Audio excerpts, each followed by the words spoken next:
Première lettre aux Corinthiens, chapitre 10.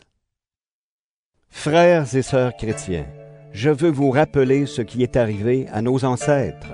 Ils ont tous été protégés par le nuage. Ils ont tous traversé la mer Rouge.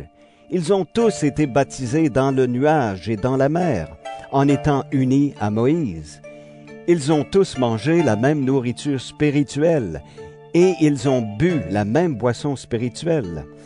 En effet, ils ont bu à un rocher spirituel qui les suivait, et ce rocher, c'était le Christ. Pourtant, parmi eux, presque personne n'a plu à Dieu. C'est pourquoi ils sont morts dans le désert.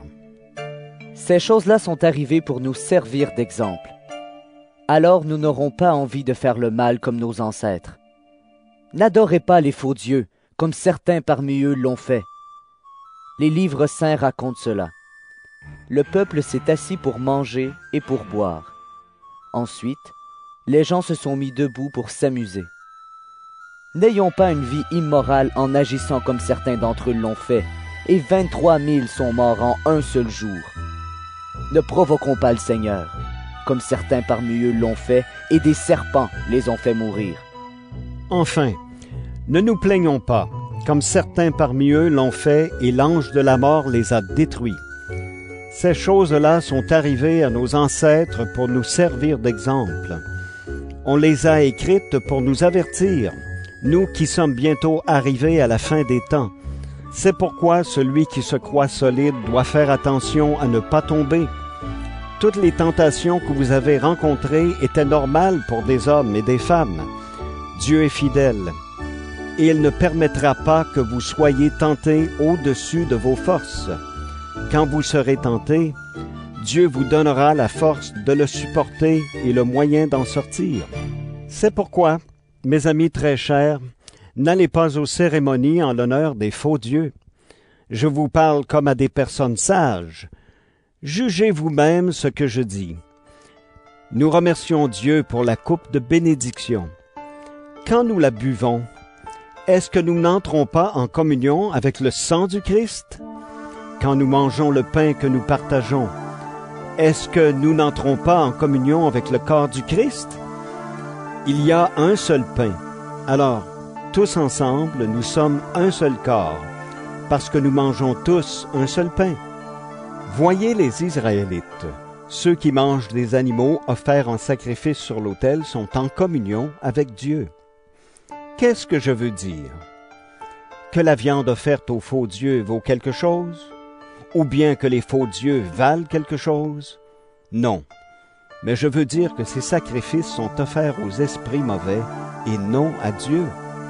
Et je ne veux pas que vous soyez en communion avec les esprits mauvais. Vous ne pouvez pas boire à la fois à la coupe du Seigneur et à la coupe des esprits mauvais.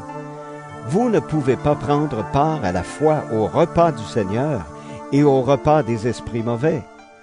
Ou bien, est-ce que nous voulons rendre le Seigneur jaloux? Est-ce que nous sommes plus forts que lui? Certains disent, tout est permis. Oui, mais tout n'est pas bon. Tout est permis, c'est vrai, mais tout ne construit pas la communauté. Personne ne doit chercher son intérêt à soi, mais plutôt celui des autres. Tout ce qu'on vend au marché, mangez-en sans poser de questions, avec une conscience tranquille. En effet, tout appartient au Seigneur, la terre et tout ce qu'elle contient.